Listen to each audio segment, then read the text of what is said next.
What have we been talking about so far in February?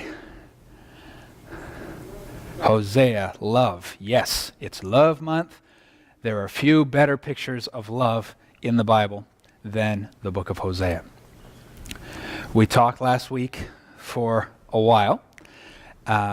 Appreciate your time from last week. I recognize that it was long.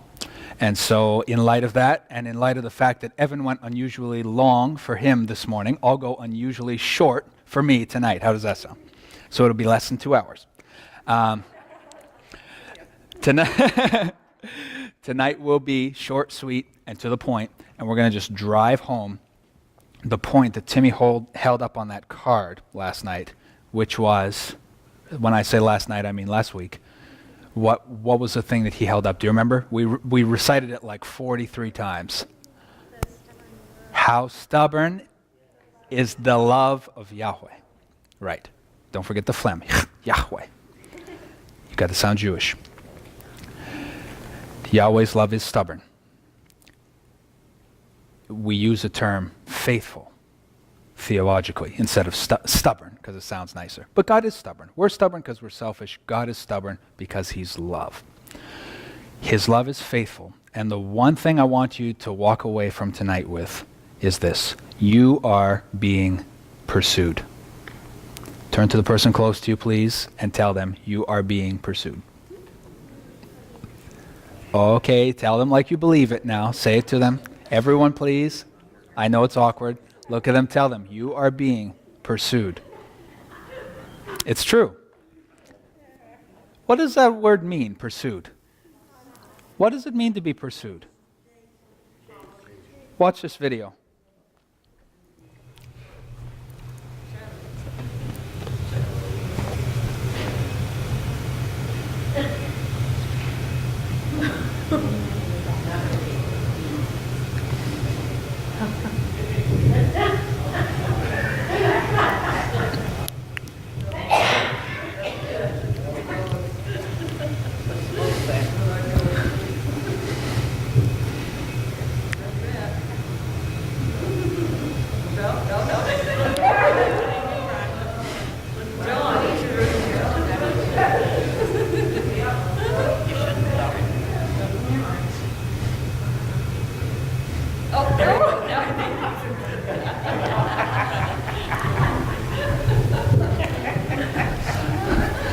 Turn to the person next to you and tell them, you are being pursued.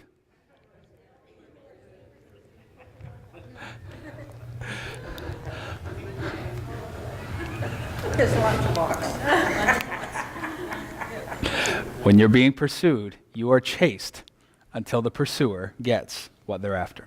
That was fun, lighthearted. Let's watch one that's a little bit more serious. Some of you have seen this movie.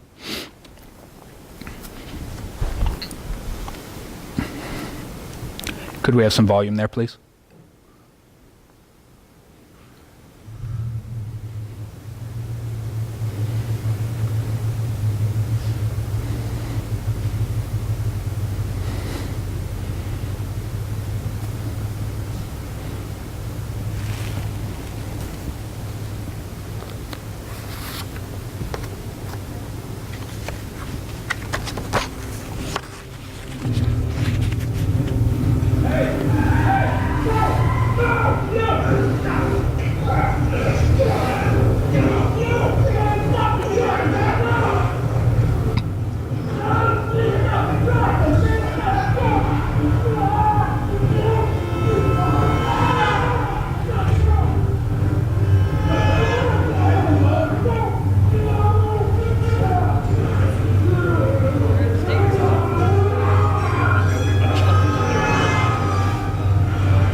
Look at the person close to you. Tell them, you are being pursued.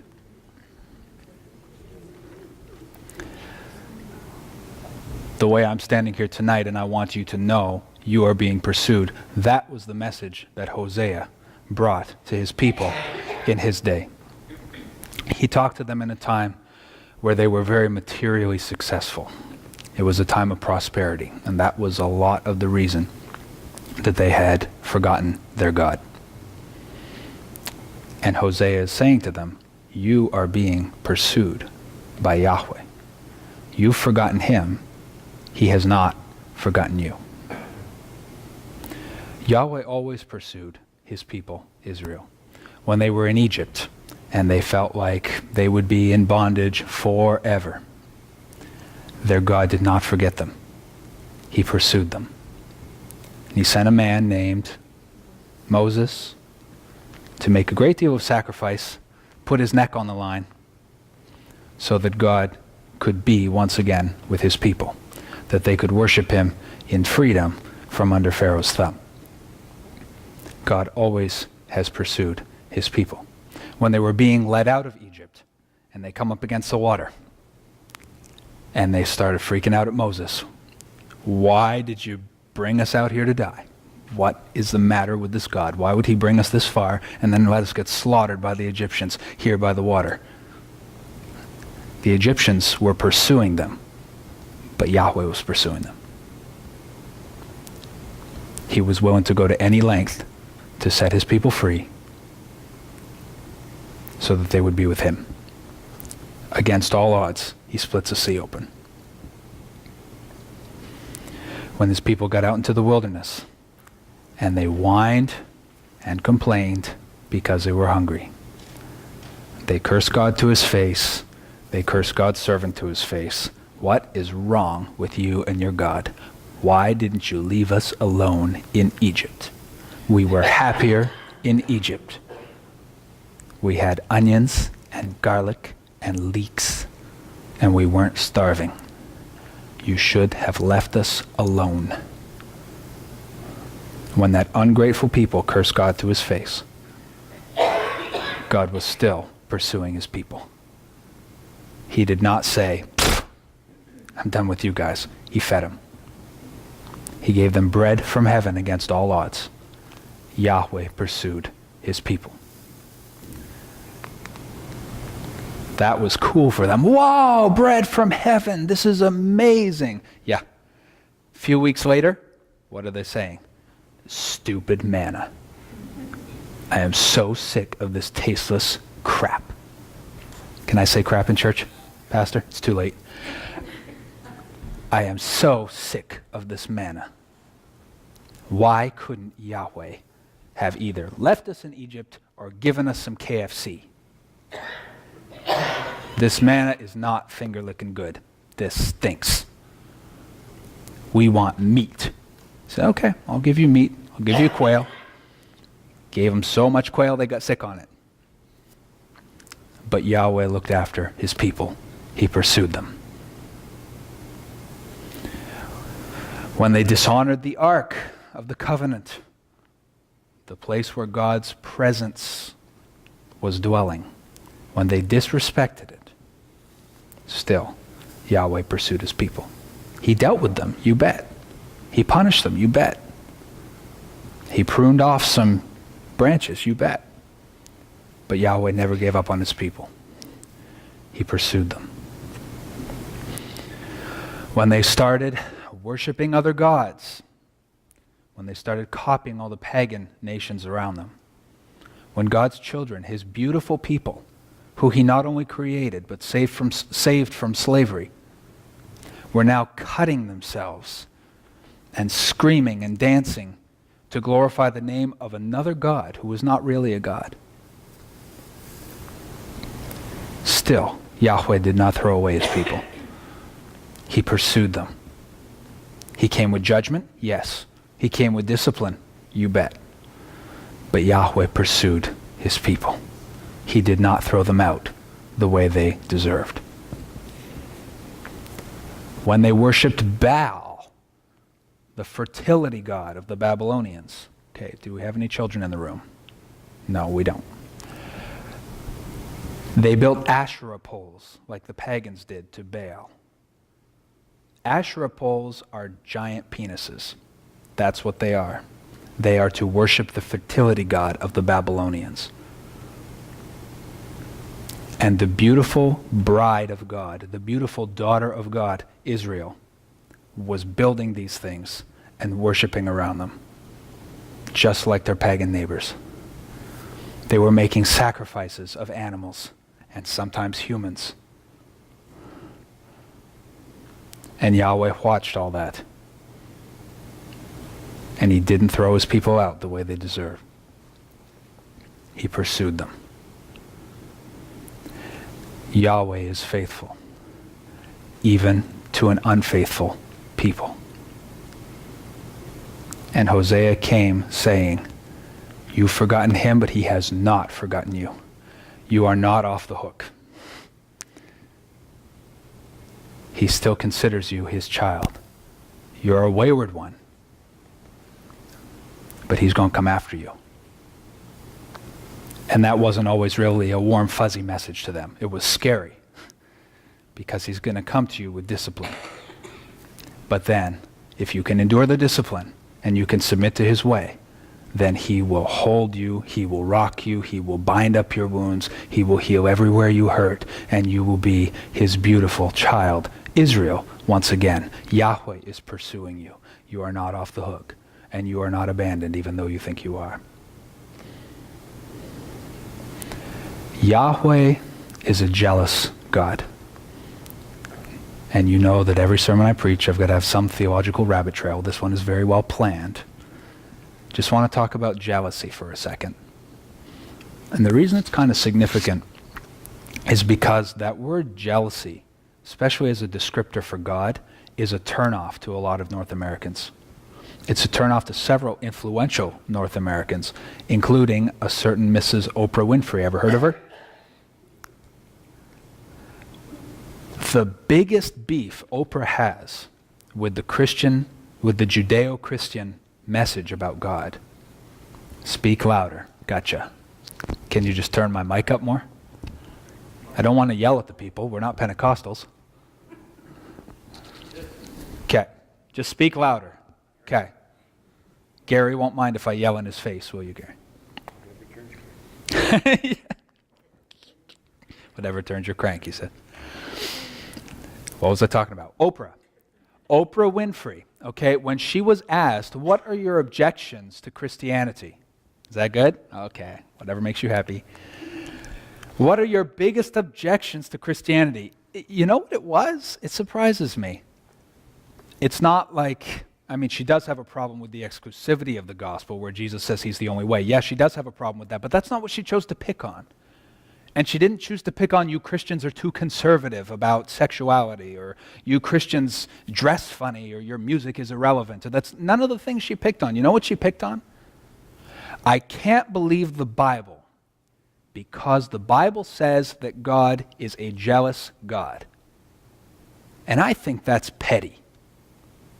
And I don't see how a good God could be jealous. This is a real Oprah interview. I'm not making it up. It's from, I do forget what year. I think 07 or 08. Is she right? Is God petty? Is God selfish? Here's the difference between jealousy and envy. My wife's not here, but she's an English teacher. And she'd be proud of me for this. The difference between jealousy and envy. Have you ever thought about it? Wayne and I, we have all kinds of talks. We get into long talks, and then at the end we figure out the only reason we're disagreeing is because of semantics. It's just the definition of a word. So sometimes semantics, it's cumbersome. But sometimes it really does matter how you define a word. Jealousy and envy are not the same thing. Envy is when you want something that's not yours. Envy is when someone else has a walker that I really want. and I crave that walker, and I lust after it, and I begin to resent Marie because she has the walker that I want. Okay, that's envy. It's not mine, and I want it. And I'm figuring out how I can manipulate the situation so that I can get something that I have no right to have. That's envy. It comes from greed, it comes from selfishness. Jealousy is not the same thing. Jealousy is, my wife is my wife, eyes off, hands off. You see the difference? She's mine because of a mutual love relationship. It's not about me owning her as property, and it's not about me wanting someone else's property. It's about a love relationship, and I'm jealous about that because I value that bond, I value that relationship, and I don't want anybody coming in to interrupt that. Jealousy, the right kind of jealousy, is not carnal necessarily. There is a holy jealousy. And God was saying to his people, I, the Lord your God, am a jealous God. And you know what? It was a hang-up for Oprah, and it was a hang-up for Israel too. Because Israel felt like, well, you know what? If you're going to be our God, we kind of want something better from you. And Yahweh was always saying, you bless me, I'll bless you. You draw near to me, I will draw near to you in ways you can't imagine. You obey the simple things I've asked you to do, and I will bring you to an abundant land of constant increase. I will bless you and make you a blessing to the whole world, as Pastor Evan preached this morning. And a lot of those promises did go unfulfilled, and it was not because Yahweh was not faithful. It was because the people were disobedient, and they were disobedient because they thought there was something out there better than Yahweh. And there wasn't. He was jealous for his children. He deserved to be with them. He owned them in a sense, and it's not to objectify them, because at one time they had given themselves freely to him, right? In marriage, you don't own the other person. You freely give each other to one another. So it's not like the transference of property, but it is, you belong to me, I belong to you. And there was a time in which Israel was God's spouse in that spiritual sense. And Israel was God's child in that spiritual sense. Because Yahweh had made himself so available to them, and they had said, yes, we're yours. We will follow you. But things changed. And so now Yahweh is jealous. But he's not envious, and he's not petty. He's not desiring something that's not his. He's desiring a people that do rightfully belong to him. And now they have become adulterous. And that jealousy of Yahweh, no matter how much they hurt him, no matter how much they dishonored him, no matter how much they spiritually slept around on him, no matter how much they spat in his face and made a laughingstock of his name, he never gave them the disownership letter that they deserved. Not permanently. He always pursued his people. And even though Israel was left, because of their perpetual disobedience, with a lot of unfulfilled promises, because those were conditional upon them cooperating, they were left with a lot of unfulfilled promises. But you know what? That didn't stop Yahweh either. The creator of the universe is so much bigger than our disobedience and the power that our disobedience has to thwart his plans. It may redirect his original plans, but you're never going to thwart the plans of God completely. He will find another way to make it happen. So through Jesus, now he is reconciling the entire world to himself. And it's not just Jews who are part of the covenant, it's Gentiles. But you know what? The Jews as a nation can be grafted in, just like everyone else is grafted in. Originally, the Jews were God's people and the Gentiles had to be grafted in. Now we're in a situation where Jesus is reconciling the whole world to himself. But Jewish people are no exception to that. Even though in their history there's all this disobedience against Yahweh, it doesn't matter. He loves his creations so much. He loves the human race so much that he is willing to pursue them, and he's willing to pursue us. So now even Jews can be grafted in to the church if they put their faith in Jesus Christ, just like the rest of us. When God has a people, God pursues his people. Against all odds, Yahweh always pursues his people. Look at the person close to you, please, and tell them you are being pursued.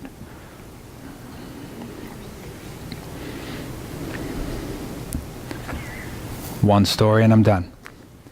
It's a short one.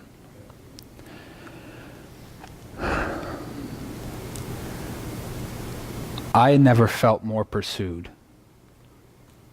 Even though I had been a Christian and I had received the gift of God in Jesus for me, I had never felt so pursued until December of 2008, when I sat on the side of a lake with the person who is now my spouse, whom you all know and love. And that was the night that I knew she was going to leave me. Because I wanted to put an engagement ring on her finger, but I was not going to do it until she knew. Till she knew what? Everything. Everything. And we sat on a rock for about 2 hours, and I told her everything that I could think of that would make her not want to marry me. That's the truth. I was only 19. I had a history of sexual indiscretions with a number of people that I couldn't count on both hands. I had a history of mental illness in myself and in my family. There was a history of divorce in my family with every single member of my mother's family and with my grandparents. Who would marry that? I sat her on a rock. I told her everything. And I was ready for her to say, okay, let's just be friends. Because we had been just friends for 5 years. And for about 2.5 years, she had had this idea in her mind that she wanted to marry me. Well, I was dating another person. I was. And that's a neat story. Take me out for coffee sometime. You can hear all the details. I was dating another person, and she decided, I'm going to marry that guy. And she never did anything to try and sabotage anything. She just sat back and she waited. And she said, if God wants that to happen, then he'll arrange it. And she sat back and she waited for 2.5 years. And then when the availability finally came, and we started dating, and we had dated for just a handful of months, and then we're sitting on that rock. And I said, you're going to know everything. Because I'm not going to put a ring on your finger when you don't really know what you're getting. And I was totally ready for her to say, let's just go back to being friends. Because I had been prepared to be single for the rest of my life. She looked me in the eye. This is the truth. You know and you love this girl, but you don't know how great she really is until tonight when I tell you the story. She looked in my eyes and she said, Matt Knight, you are not getting rid of me that easily. Try again. And I cried for about 30 minutes. I mean, I puffed out my chest and I cried for about 30 minutes. Because even though I'd been a Christian for several years, I'd never felt that love and that pursuit in such a powerful way. And yes, that was Aaron Conway, now Knight, the human being, saying that to me, but when she said those words to me, God was saying that to me. And my relationship with God changed dramatically after that. And I understood in a new way how much God was pursuing me. And I knew that God had forgiven me, but I figured, well, I'll never really be fully restored from all this garbage that I've done and all the things I've subjected myself to. So I'm always going to have to be single, and I'll always struggle with this, and I'll always struggle with that.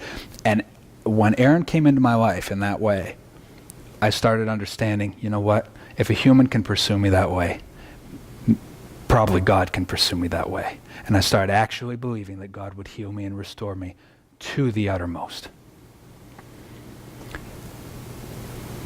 Yahweh pursued his people Israel. Yahweh pursues us as a human race. Yahweh pursued me. Yahweh's pursuing you. And I'd like to just end this message with the ball in your court. I'd love for you to shout out one sentence. Just one, how long is it going to be? One sentence. shout out one sentence. If you're willing to be that transparent, you've got a family here who love you. Shout out one sentence about how God has not given up on you, about how God has pursued you. Would you be willing to do that? It's a testimony service. We've had some testimonies already. But dig back in history a little bit if you don't mind. Just in one sentence, shout it out. Here's how I know that God pursued me.